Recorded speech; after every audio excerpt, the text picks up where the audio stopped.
Assalamualaikum warahmatullahi wabarakatuh. Pemirsa, selamat datang di channel The Pico News, pusat informasi yang keren dan cool. Kali ini saya ingin membacakan berita di mana Indonesia diajak-ajak, didorong-dorong, dirayu-rayu agar menormalisasi hubungan dengan Israel. Jadi kita ini memang nggak ada hubungan bilateral dengan Israel ya. Bukan hanya Indonesia, tapi banyak negara Muslim seperti Malaysia, mungkin juga Brunei. Mereka nggak mau menjalin hubungan dengan Israel. Kenapa? Karena Israel ini menjajah, sedangkan kita sendiri sudah mendeklarasikan prinsip bahwa penjajahan di atas dunia harus dihapuskan karena tidak sesuai dengan peri kemanusiaan dan peri keadilan. Atas dasar itu maka kita tidak berhubungan dengan Israel karena Israel ini menjajah, merebut, merampas wilayah Palestina. Maka kita nggak berhubungan dengan Israel. Lalu ada beberapa orang negara ngajak Indonesia, ayolah baik-baik sama Israel, berteman aja. Israel banyak, nanti ada yang mau dikasihnya banyak buat kamu Indonesia, katanya begitu.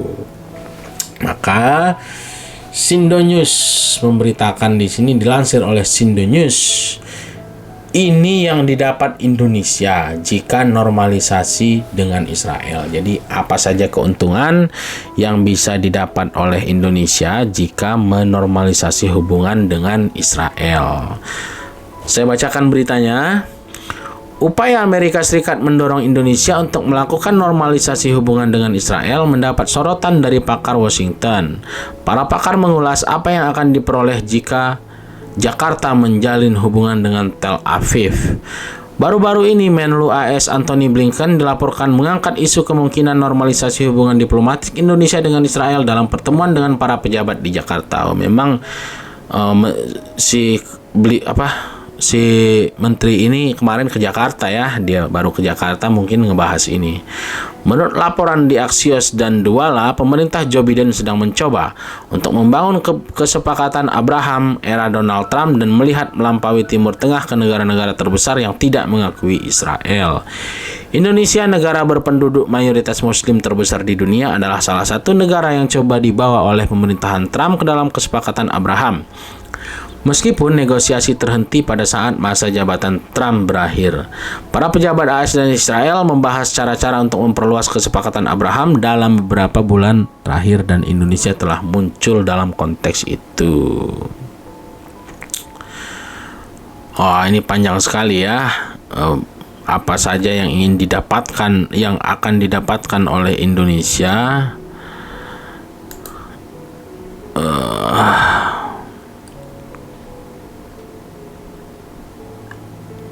Apa saja nih? Nggak ada yang mau didapatkan.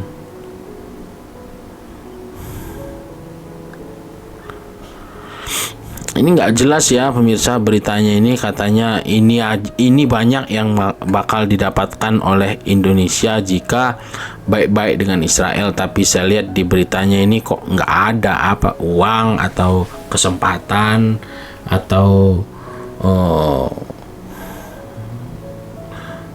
keuntungan berdagang misalnya dan lain-lain, ini nggak ada. Tapi meskipun demikian, menurut saya kita nggak boleh tergiur dengan keuntungan-keuntungan yang didapatkan jika kita berhubungan dengan Israel, karena Israel ini adalah penjajah di Timur Tengah sana. Mereka mencaplok wilayah Israel, sedangkan kita sudah menyatakan bahwa penjajahan di atas dunia harus dihapuskan.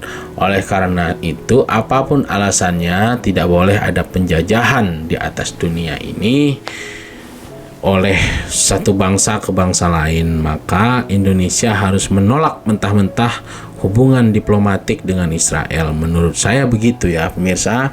Apapun kita toh tidak berhubungan dengan Israel pun kita tetap bisa makan, tetap bisa berdagang dengan negara lain. Banyak negara di dunia ini, ada ratusan, nggak harus dengan Israel bisa menguntungkan. Ya mungkin kalau berhubungan dengan Israel kita dapat untung, kita mungkin dapat teknologi, kita mungkin dapat yang pasti teknologi, kita diberikan teknologi yang maju oleh Israel, tapi ini akan menyakiti bangsa lain seperti Palestina dan bangsa-bangsa yang terjajah yang lain. Salut saya dengan Malaysia yang dia mengusir atau menolak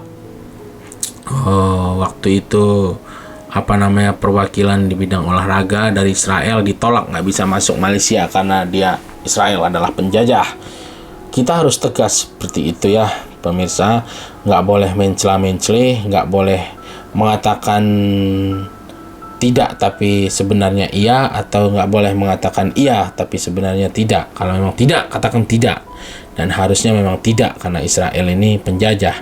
Kecuali Israel punya itikat baik untuk menghentikan penjajahan di Palestina, ya kita bisa berhubungan. Kita tidak mempermasalahkan agamanya Yahudi, tapi yang kita permasalahkan adalah tindakannya yang menjajah bangsa Palestina. Apapun agamanya, kalau dia menjajah ini harus kita musuhi. Tapi apapun agamanya, kalau memang dia baik, maka iki adalah konco. Itu.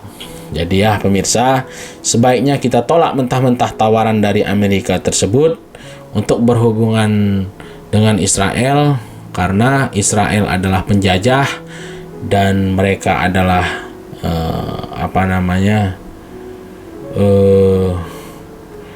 musuh kita karena mereka adalah penjajah. Jadi kita harus bermusuhan dengan mereka.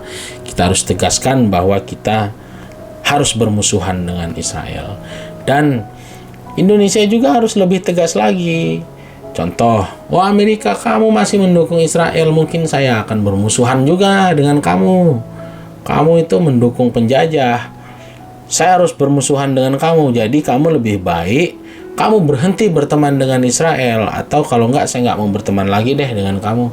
Lebih baik kita tegas-tegas begitu ya, nggak perlu takut-takut. Amerika kamu kenapa masih berhubungan dengan Israel? Kamu mendukung Israel untuk menjajah? Gitu. Kalau saya jadi Menlu, saya akan begitu kan Amerika, kamu itu kenapa kamu mendukung Israel menjajah Palestina? Saya males lah berteman sama kamu, gitu aja. Karena kamu mendukung penjajah. Jadi kita harus tegas ya sebagai bangsa. Kalau memang ini